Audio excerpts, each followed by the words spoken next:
주 예수님의 이름으로 기도합니다. 아멘.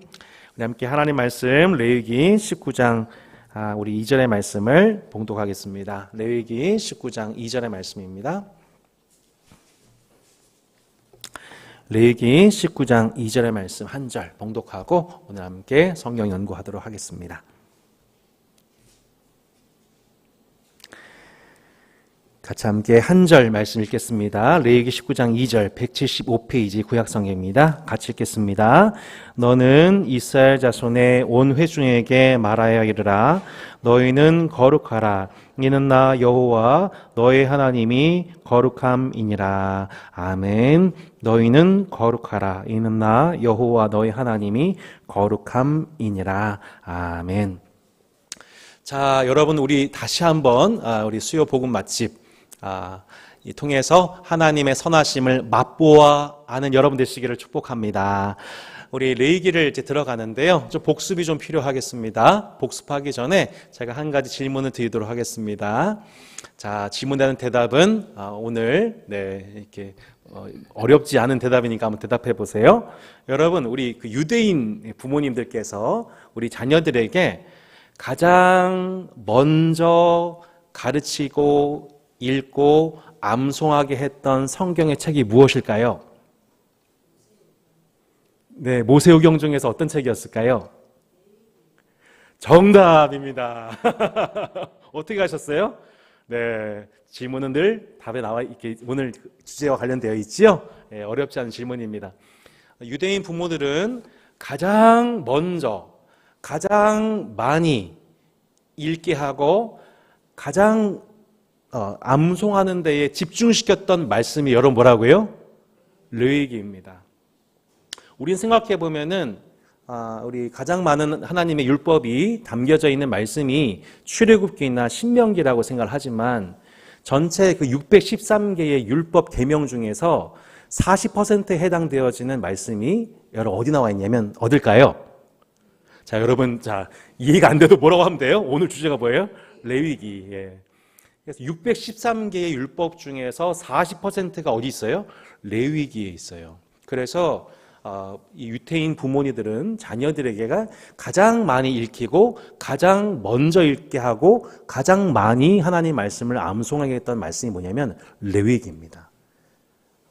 우리는 보통 어떻게 해요? 주일학교 아이들한테 가장 먼저 뭐부터 말씀 많이 읽게 해요? 주로 창세기, 그리고 또 혹은 출애굽기, 굳이 더 하자면 신명기, 그리고 레위기는 별로 안 좋아하죠. 읽기가 어렵죠.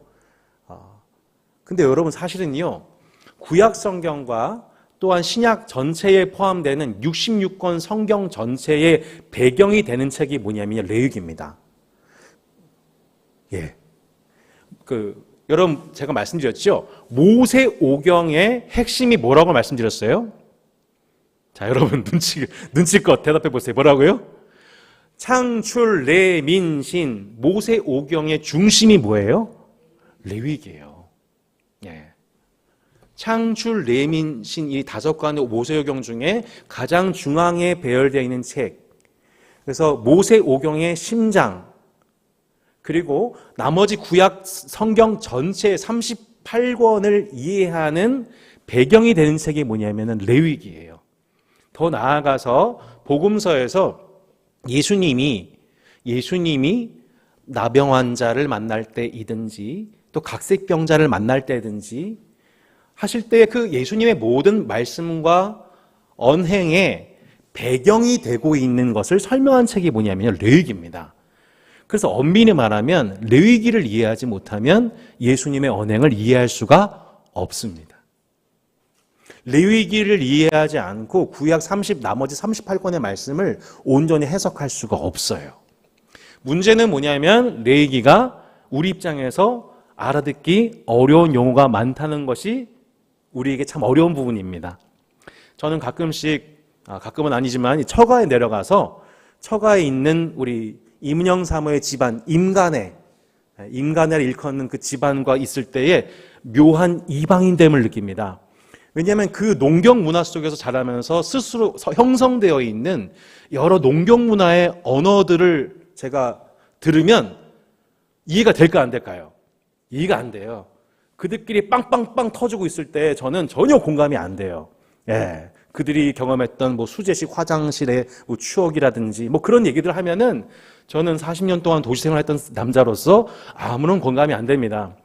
마찬가지로 우리가 레위기 말씀이 이해가 되지 않는 것은 너무나도 당연한 일이에요. 그렇죠? 이스라엘 백성들은 태어나자마자 경험했던 게 뭐였어요? 제사였어요. 예, 그들의 모든 삶은 종교와 관련돼 있었어요. 그러니까 레위기의 그 모든 용어들은 마치 농경 문화의 그것과도 같이 이스라엘 백성들이 경험했던 그 모든 종교 문화에 대해서 우리가 익숙하지 못하고 어색함을 느끼는 것은 당연한가요? 그렇지 않은가요? 너무 당연한 거죠. 너무너무 당연한 거죠.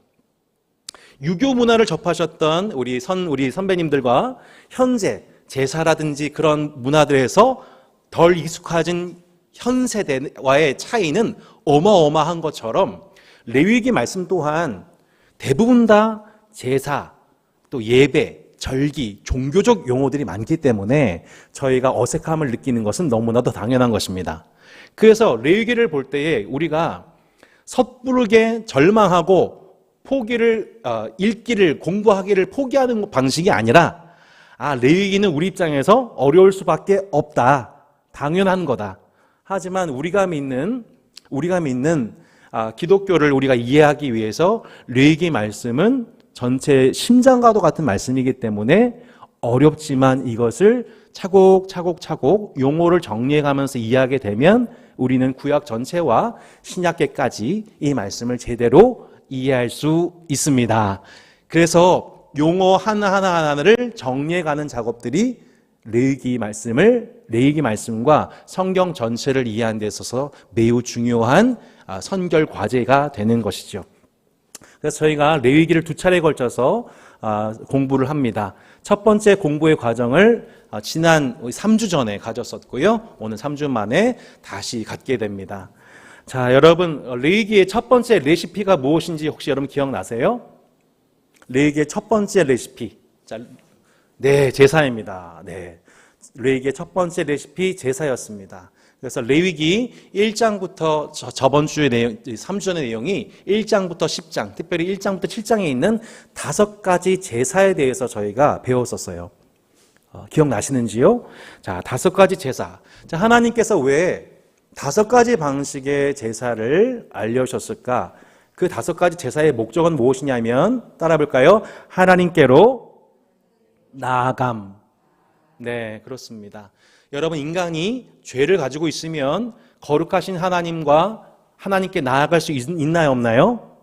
못 나갑니다. 네.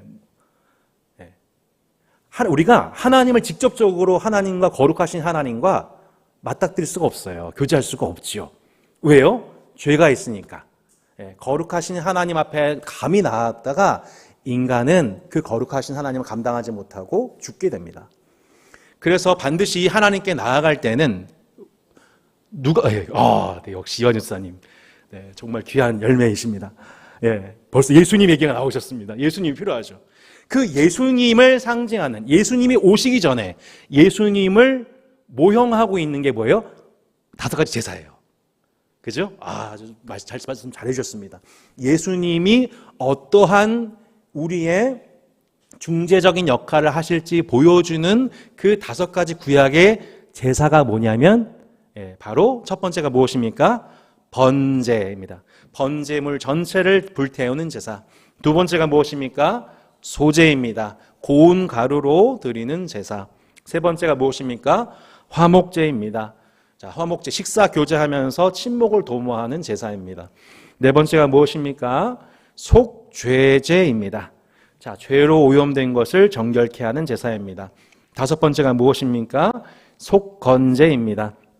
죄로 인해 발생한 재산상의 피해를 배상하는 제사입니다. 5가지 전체가 그러하지만 특별히 우리가 3번째 화목제 또한 5번째 속건제로 보건대 하나님께 나아가는 참된 예배에 있어서 우리 형제와의 관계가 얼마나 소중한지를 우리한테 말씀하고 있습니다. 형제와의 관계를 회복하는 것, 화목하는 것이 곧 하나님의 얼굴을 보는 것입니다. 그죠? 하나님을 만족하게 하는 것입니다. 그래서 예배드리기 전에 항상 뭐 하라야? 형제와 급히 사화하라, 화목하라. 이것이 의의 제사라고 말씀을 통해 레위기는 우리에게 5대 제사를 말씀한 것입니다. 그렇게 5가지 제사를 통하여서 하나님께 마침내 나아가게 됩니다. 이 5가지 제사는 다 뭐가 있어요? 희생 제물이 있어요. 예. 죄 없는 제사물의 죽임당함, 피 흘림, 또한 고운 가루, 곡식 가루의 예배 등 나 대신해서 희생당하는 희생 제물로 말미암아 하나님께 나아갈 수 있게 되는 것이죠. 그래서 그 예배가 있을 때마다 자, 레위기 말씀 한번 찾아볼까요? 레위기 1장 9절.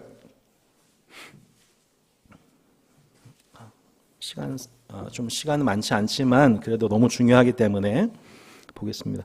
레위기 1장 9절에 보면 이렇게 나와 있습니다. 그 내장과 정강이를 물로 씻을 것이요 제사장은 그 전부를 제단 위에서 불살라 번제를 드리지니 이는 화제라. 여호와께 어떠하다고요? 향기롭다. 향기로운 냄새다라고 합니다. 2장 2절도 보세요. 후반절에 뭐라고 나와 있습니까? 기념물로 제단 위에서 불살을 지니 이는 화제라. 여호와께 어떠하다고요? 향기로운 냄새다라고 나와 있습니다. 하나만 더 보겠습니다. 3장 5절에 아론의 제사는 그것을 제단 위에 불 위에 있는 나무 위에 번제물 위에서 살을 친 이는 화제라. 여호와께 어떠하다고요? 향기로운 냄새니라. 자, 우리가 이렇게 말씀들을 이렇게 보면 아니 도대체 그 냄새가 도대체 어떻길래 아무리 물론 저같이 고기 좋아하는 사람은 뭐 기대가 됩니다만 고기 불타는 냄새하면 이렇게 좋겠습니다만 도대체 하나님 좀 이상하지 않나? 뭘 그렇게 죄 없는 재물을 잡아가지고 각을 뜨고 피 흘리게 만들고 그걸 전체로 불태우고 막 그 냄새를 맡으실 때 하나님이 아이고 향기롭다. 하나님이 이렇게 뭐가 배가 고프신가? 뭐 그런 생각이 듭니다. 근데 궁극적으로 하나님께서 그것을 향기롭다고 여기신 이유는 무엇일까요? 자, 뭐가 그렇게 향기로우신 걸까요, 하나님이? 네. 생각해 보면 이거죠. 본래 죄가 있던 예배자가 죄가 있는 예배자는 여러분 하나님 앞에 향기롭습니까? 그렇지 않습니까? 향기롭지가 않죠. 우리가 죄를 품고 있으면 하나님 그 모습 보고 향기롭지가 않아요. 근데 그 죄를 담당한 희생 제물이 그 죄를 담당함으로 말미암아 그 예배가 올려졌을 때 비로소 하나님 보실 때 그걸 뭐라고 그래요? 향기롭다. 왜요? 죄가 죽었으니까. 여러분, 우리는 항상 우리 육신 자체로는 하나님을 기쁘시게 할 수가 없지요. 지금 오염된 생각과 마음 그 상태 자체로는 하나님을 기쁘시게 할 수가 없지요. 근데 나의 죄의 문제를 해결해준 그 흠없는 어린 양의 번제와 화목제와 속죄제와 속건제, 소제로 말미암아 우리의 죄 문제가 해결됨으로 말미암아 하나님이 그 예배를 뭐라고 하시는 거예요? 향기롭다. 그러니까 하나님이 진짜로 그 기뻐하시는 예배라고 하는 것은 우리가 막 순양의 어마어마한 기름, 엄청난 양의 번제물, 아주 열정적인 예배와 순서, 그 통해서 하나님이 그걸 향기롭다고 하신 게 아니에요. 아무리 많은 시간에 예배를 드리고 아무리 많은 열정을 쏟아도 그 마음속에 죄 문제가 해결되지 않으면 하나님 그 예배를 향기롭다 받으시지 않는 예배인 거예요. 이 죄의 문제, 우리 속에 있는 죄의 문제를 해결하여 성경이 말하는 방식으로 죄 문제를 해결하여 하나님 앞에 올려드리는 예배와 예배자를 통해 주님은 만족을 얻으시고 향기롭다 하시고 마침내 우리에게 하늘의 복을 허락해 주시는 것이지요. 하나님께 나아갈 수 있게 하시고 하나님의 얼굴을 보게 하시는 예배가 회복되게 되는 거예요. 그렇게 거룩하신 하나님께 나아가는 5가지 제사가 레위기 1장부터 7장의 내용인 거예요. 한번 생각해 보세요. 우리 여태까지 배웠던 내용이 뭐냐면 자, 이 창세기 출애굽기 내용을 한번 생각해 보세요. 창세기 때에는 하나님께서 이스라엘의 민족을 성별하셔서 조상들을 부르신 얘기예요. 그리고 조상들에게 하나님께서는 장차 그들의 후손들 이스라엘 백성들한테 어떤 복을 주실지에 대해서 말씀하셨어요.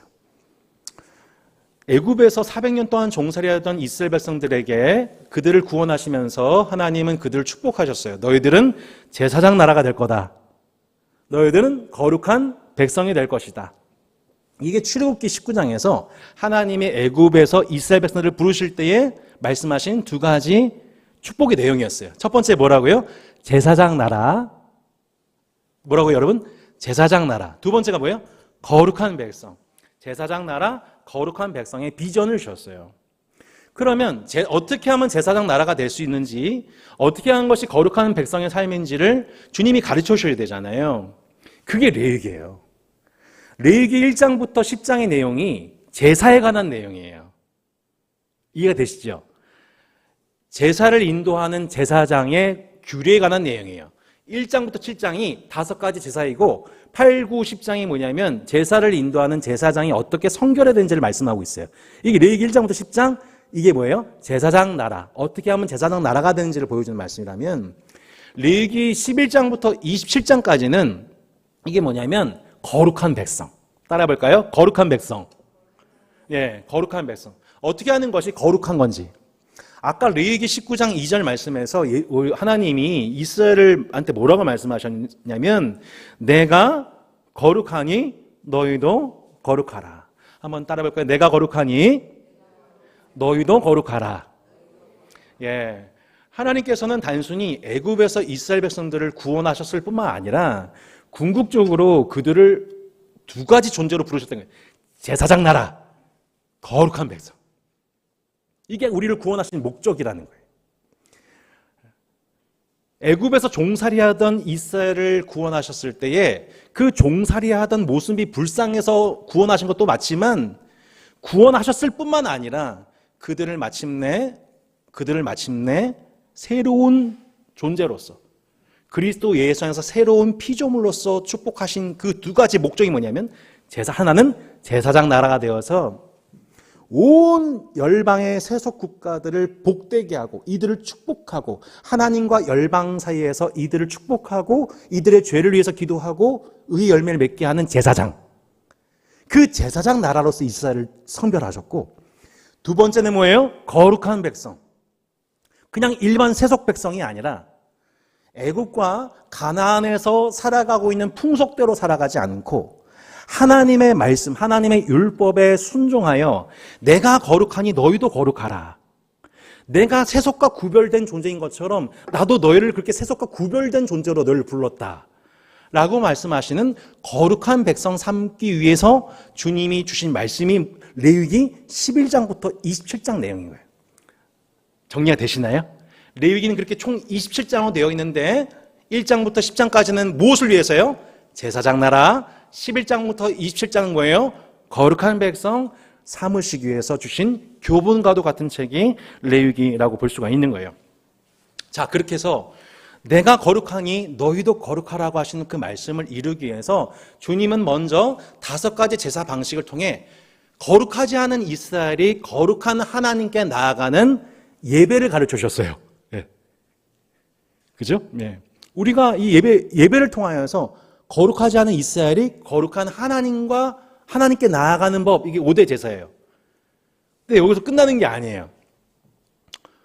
하나님은 제사와 더불어 뭘 가르쳐 주세요? 절기를 가르쳐 주세요. 절기. 우리가 마치 구정과 신정과 또 추석과 또 5월에 수많은 여러 가지 가족 행사가 있지 않습니까?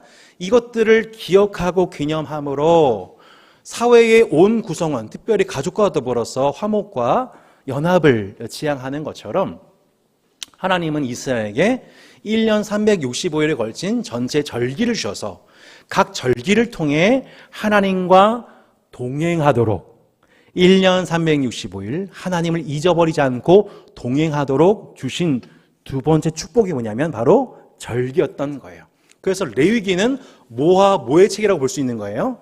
제사와 절기의 책. 한번 따라해 볼까요? 제사와 절기의 책. 예. 제사는 뭐 하는 거예요? 거룩하신 하나님께 나아가는 거예요. 절기는 뭐예요? 거룩하신 하나님과 동행하는 거예요. 이렇게 주일 예배를 통해서 하나님께 나아가고, 나아가는 것에 그치는 것이 아니라 실제 우리 일상 속에서 하나님과 동행하는 거예요. 예. 이거를 말씀해 주는 책이 뭐예요? 레위기예요. 거룩하신 하나님께 나아가는 참된 예배가 무엇인지 예배를 가르쳐 주는 책. 그리고 그 거룩하신 하나님 만난 예배자가 그 하나님을 잊지 않고 어떻게 하나님과 동행하는지 이해되시죠? 예배와 삶.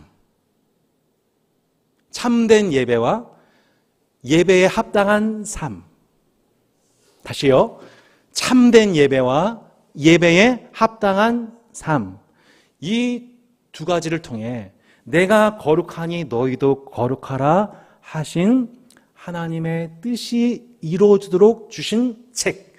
그리하여 유대인 부모들이 태어난 자녀들에게 가장 강조하여 읽고 암송하게 할 수밖에 없었던 책이 바로 레위기였다는 겁니다. 우리가 생각하는 레위기와는 너무너무 다르죠. 예.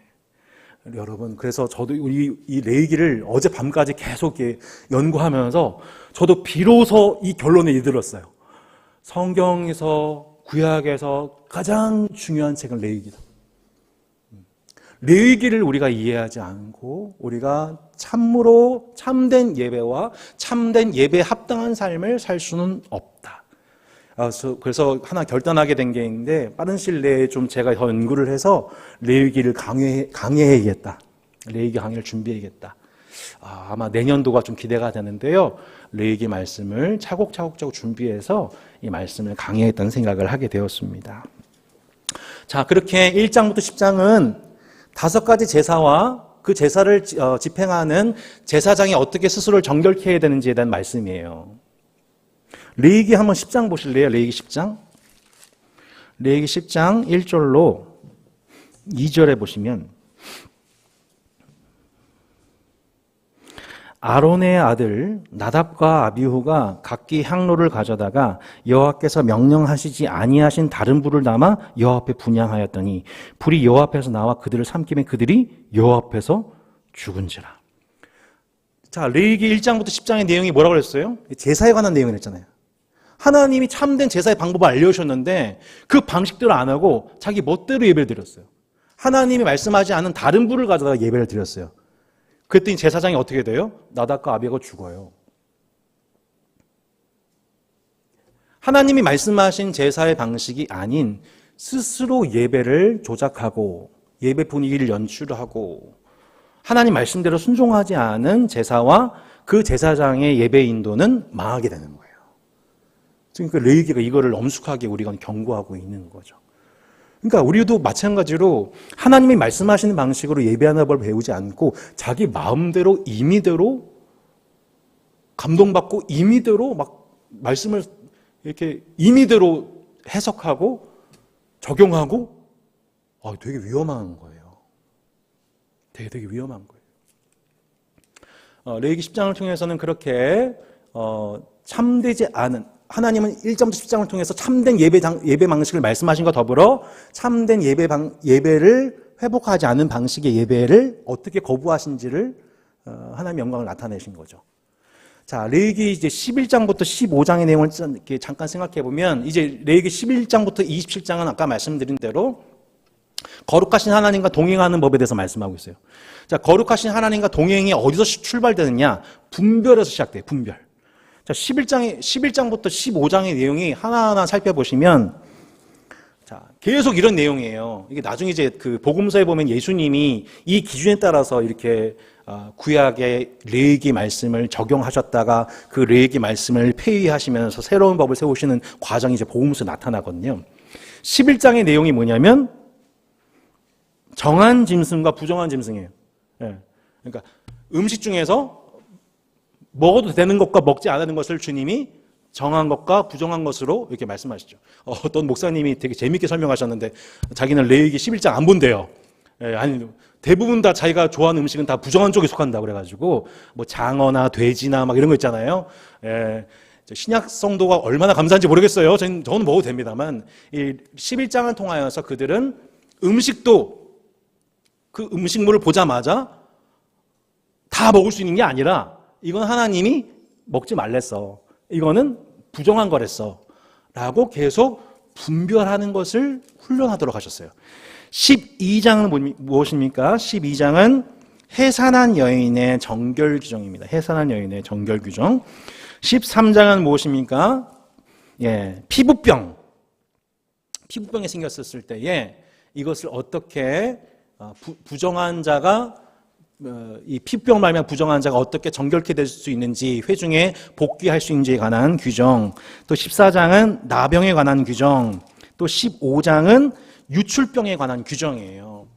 그러니까 계속 11장부터 15장의 내용을 통해서 거룩하신 하나님과 동행하는 데 있어서 이스라엘 백성들이 맨 처음 학습해야 되는 건 뭐냐면 생활 속에서 정한 것과 부정한 것을 분별하는 훈련부터 해야 됐다는 거예요.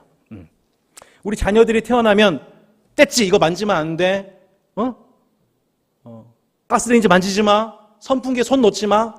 할 수 있는 것과 하지 말아야 될 것을 가르치는 것처럼 거룩하신 하나님과의 동행에 있어서 첫 출발점이 뭐라는 거예요? 따라해보겠습니다. 분별. 무조건 다 해도 되는 게 아니에요, 신앙인은.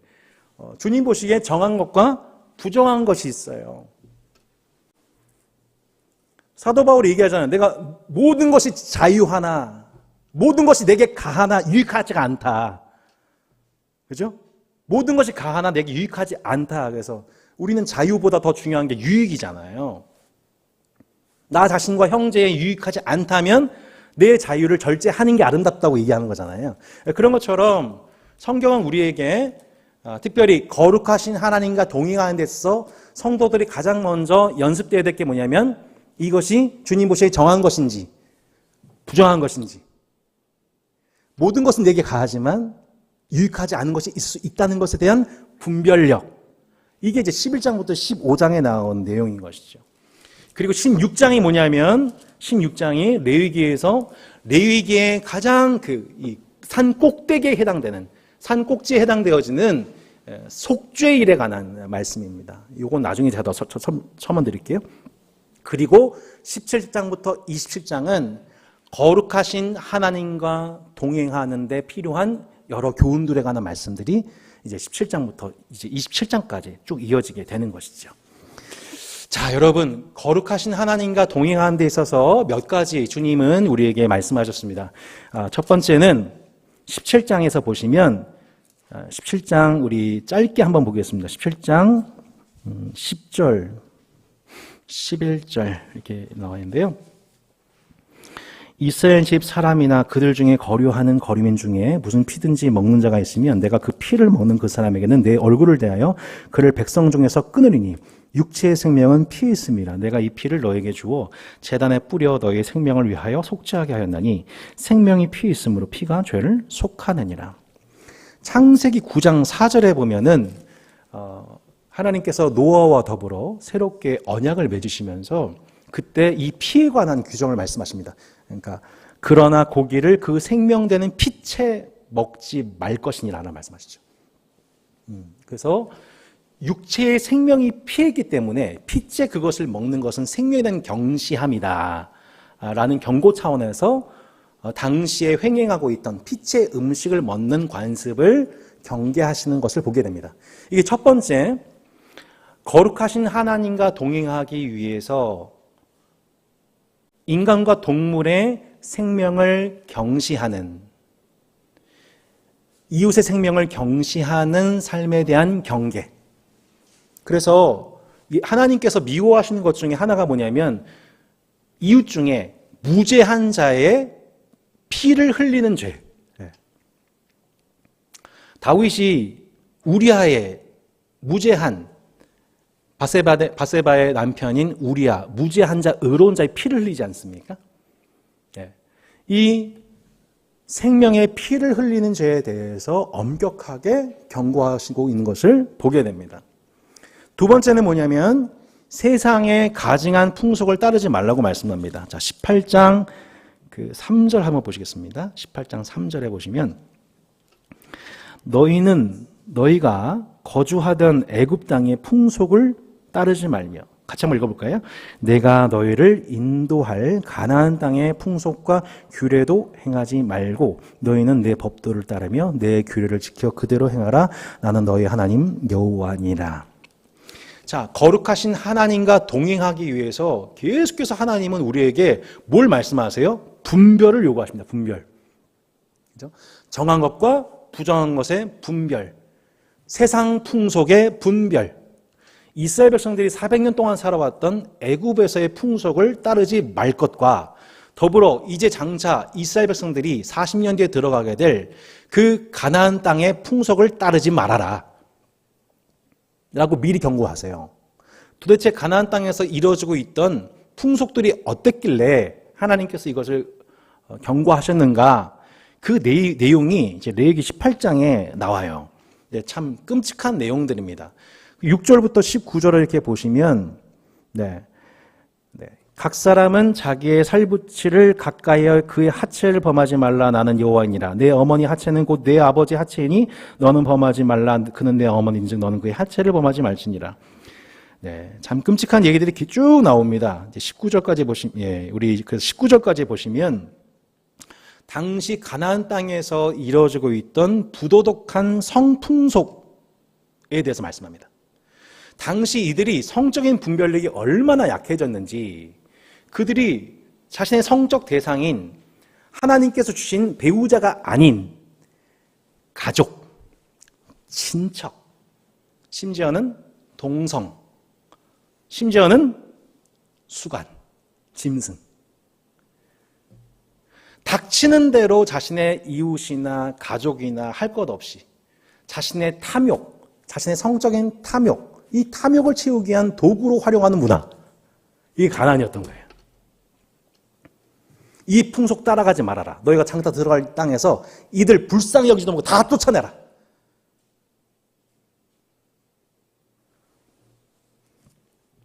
두 번째가 무엇입니까? 레위기 18장 21절입니다. 너는 결단코 자녀를 몰래게 주어 불러 통과하게 하므로 내 하나님의 이름을 욕되게 하지 말라. 나는 여호와니라.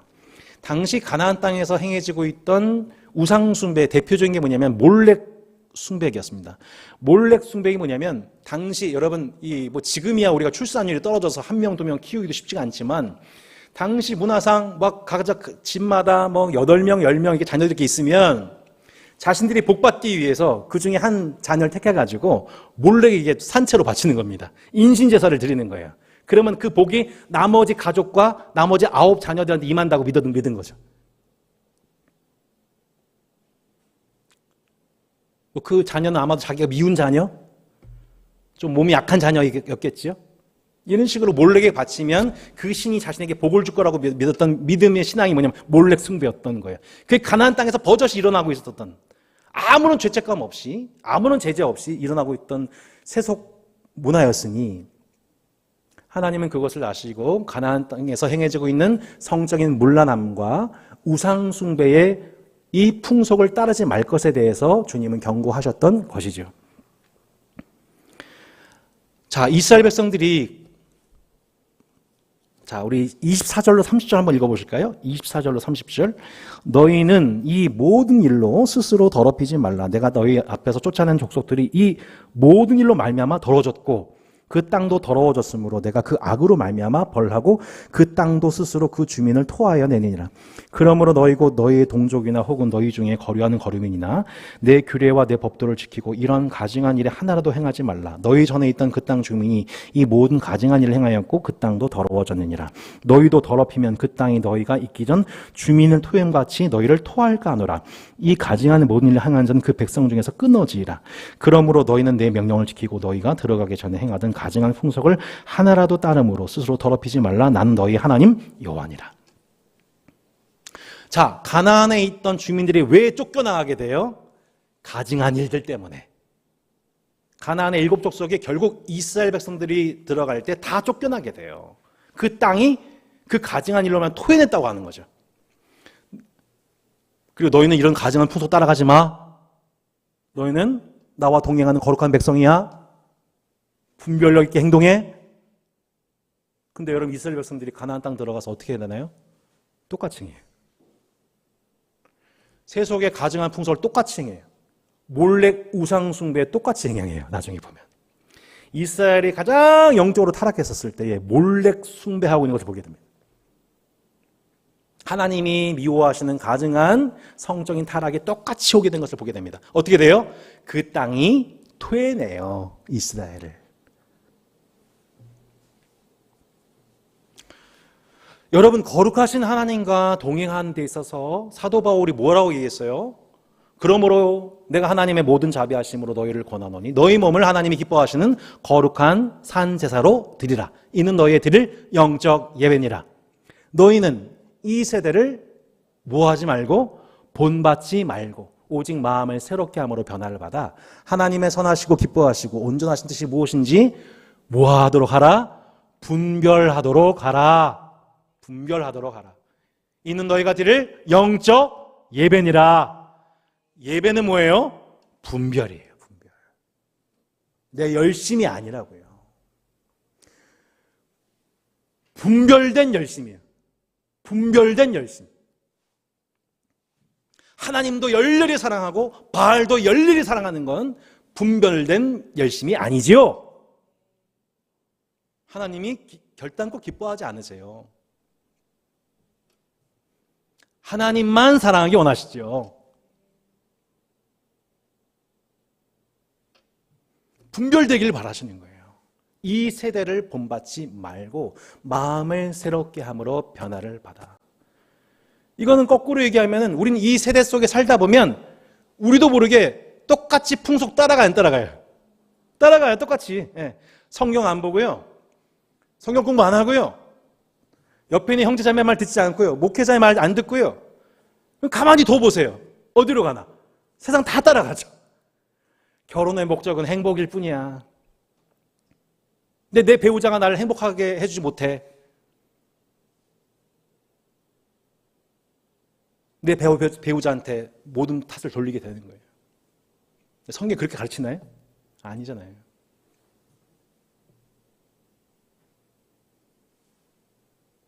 그리스도를 경외함으로 피차 복종하게 하시죠. 내가 종이 되라고 하시죠. 대접받기 원하는 대로 남을 대접하라고 하시죠. 저 사람을 행복하게 해주라고 하시죠.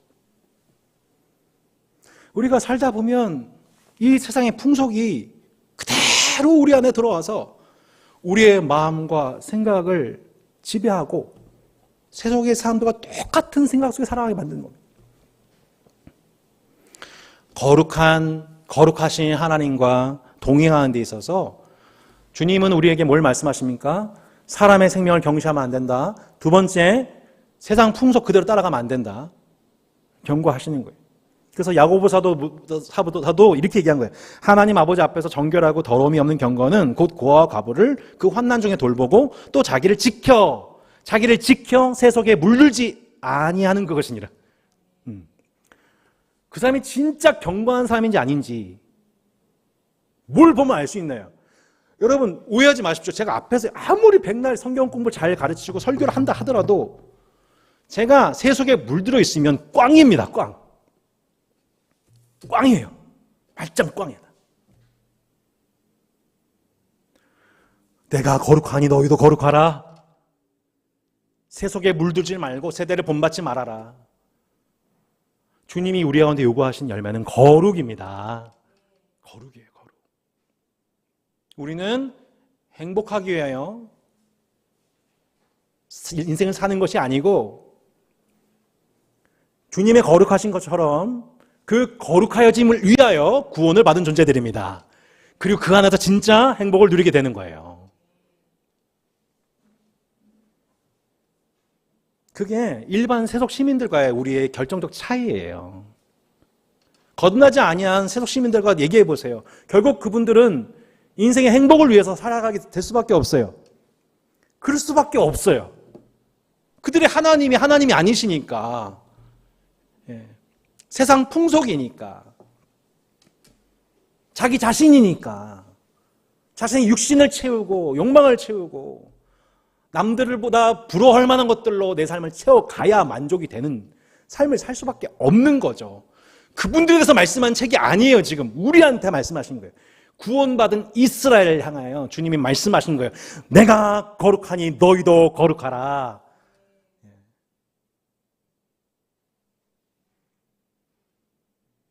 제사장 나라, 거룩한 백성으로 삼으셔서 그 구원의 여정을 인도하시는 것이 여러분 우리가 구원받은 우리의 축복받은 삶인 거예요. 이 두 가지를 이루시기 위해서. 뭘 위해서요? 제사장 나라, 거룩한 백성으로 삼으신 하나님께 나아가는 과정, 하나님과 동행하는 것, 이거 평생 배우는 게 뭐예요? 우리 인생이에요. 이게 우리 인생이에요. 이게 구원받은 성도의 인생인 거죠. 하나님을 사랑하고 이웃을 사랑하는 거룩한 삶에 대해서 레위기 19장에서 말씀하고 있습니다.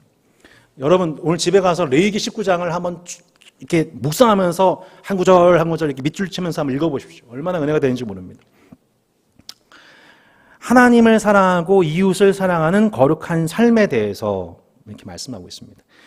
레위기 19장 3절 너희 각 사람은 부모를 경외하고 나의 안식일을 지키라. 나는 너희의 하나님 여호와니라 라고 하시면서 무엇의 거룩을 말씀하고 있는 것 같아요, 여러분? 가정의 거룩이죠. 가정의 거룩. 레위기 19장 4절로 8절에 보시면 너희는 헛된 것들에게로 향하지 말며 너희를 위하여 신상들을 부어 만들지 말라. 나는 너희의 하나님 여호와니라 말씀하시면서 이후 맥락 속에 예배의 거룩을 말씀하십니다. 19장 9절과 10절은 여러분 같이 한번 읽어보겠습니다. 9절 10절입니다. 너희가 너희의 땅에서 곡식을 거둘 때에 너는 반 모퉁이까지 다 거두지 말고 내 떨어진 이삭도 줍지 말며 내 포도원의 열매를 다 따지 말며 내 포도원에 떨어진 열매도 줍지 말고 가나안 사람과 거류민을 위하여 버려두라. 나는 너희의 하나님 여호와니라. 아멘. 자, 이것은 무엇의 거룩일까요? 일상의 거룩입니다. 혹은 직장의 거룩이라고 하셔도 됩니다. 제가 만든 말이에요. 일상의 거룩.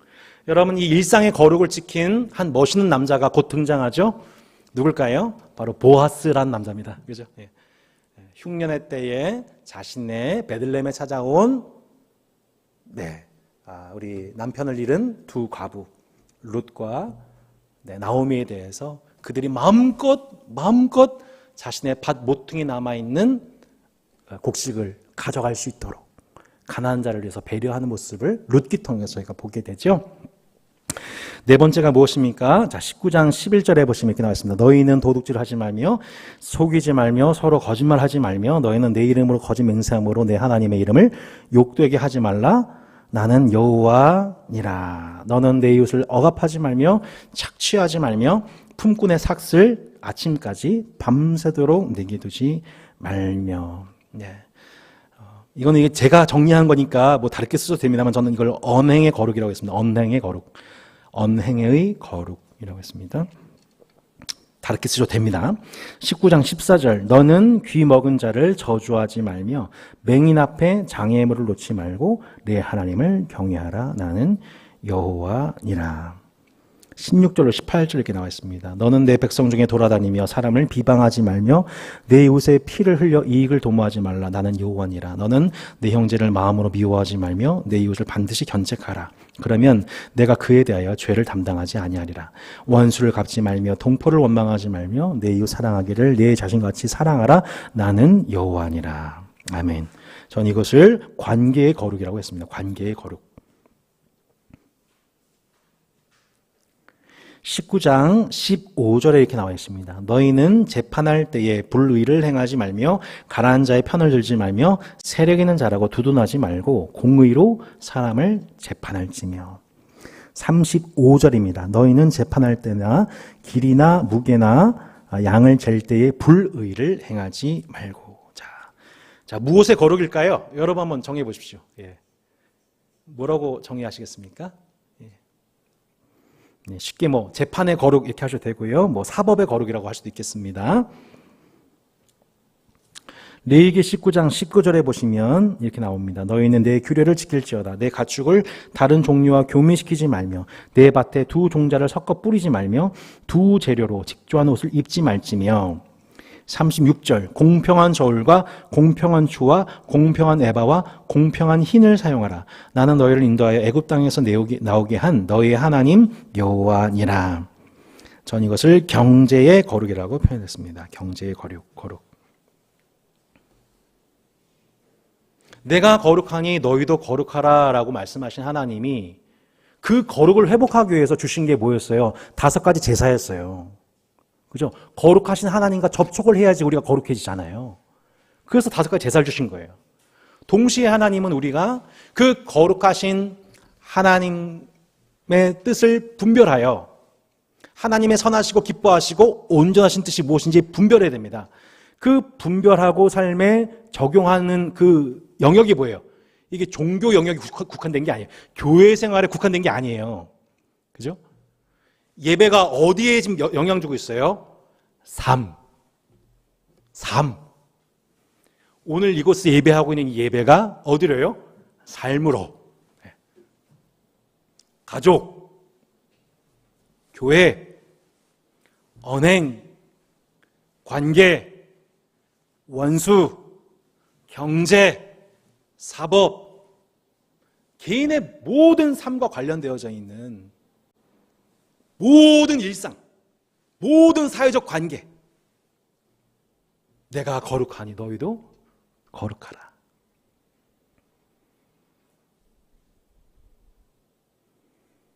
너희 몸을 거룩한 산제사로 드리라.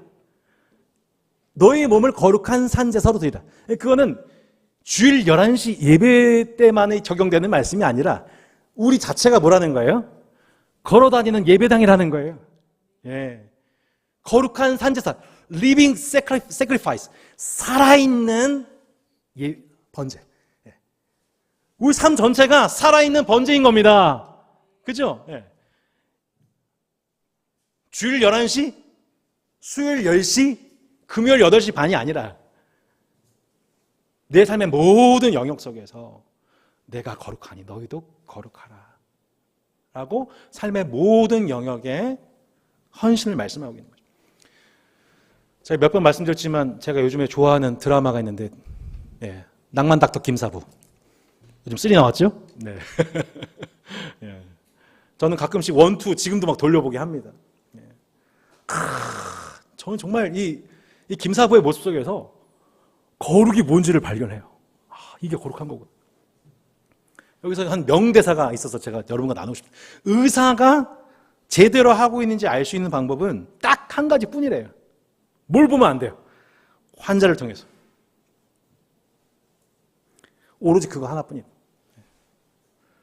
전 이 말이 너무 참 이렇게 와닿았어요. 여러분, 내가 지금 내가 거룩하니 너희도 거룩하라고 말씀하시는 하나님의 뜻을 순종해서 내 삶이 진짜 거룩한 산제사. 하나님 보시 향기롭다. 야, 너 진짜 향기롭다. 너의 삶이 정말 향기롭다. 죄와 구별된 의로운 삶이다. 보기 좋다. 향기롭다라고 하실 만한 그 삶의 기준이 되는 게 뭘까요? 의사에게 환자가 기준인 것처럼 저한테 기준은 성도분들이겠죠. 여러분의 기준 누굴까요? 여러분과 접촉하고 있는 모든 대상들이십니다.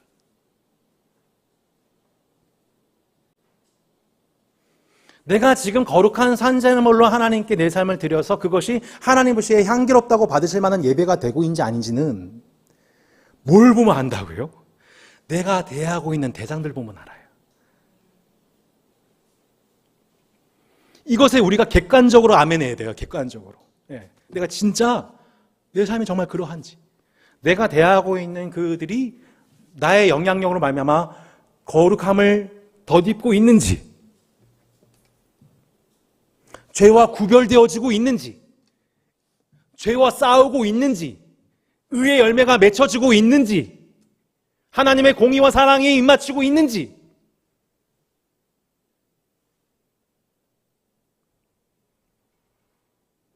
우리 삶은 종교에 헌신되는 게 아니에요.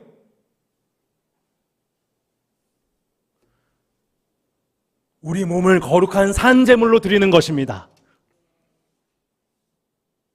레위기는 1장부터 10장까지 예배를 가르칩니다. 그리고 11장부터 27장까지 뭘 가르쳐요? 삶을 가르칩니다. 똑같이 누가 이렇게 가르쳐요? 사도 바울이 그렇게 가르쳐요. 에베소서, 로마서 다 읽어보세요. 첫 번째 뭐 얘기해요? 교리를 얘기를 해요. 진리를 얘기를 해요. 그러므로 그리고 뭘 해요? 이렇게 살아라. 너의 몸 거룩한 산제물로 드려라. 그러므로 모든 겸손과 온유로 오래 참 가운데 사랑 가운데 행하고 성령의 하나 된 것을 힘써 지켜라. 사도 바울의 방식이 딱 이 방식인 거예요. 레위기도 우리한테 똑같이 얘기하고 있는 거예요. 이렇게 예배드려라.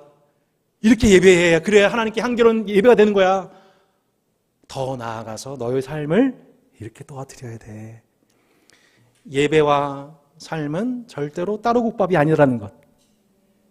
우리는 예배를 통해서 예배적 삶을 지향하며 그 예배적 삶을 통해 예배하는 존재로 구원받았습니다. 그 예배 가운데 예배 통해 하나님의 영광을 받으세요. 향기롭다고 하시는 거예요. 그 예배를 향기롭다고 하시는 거예요.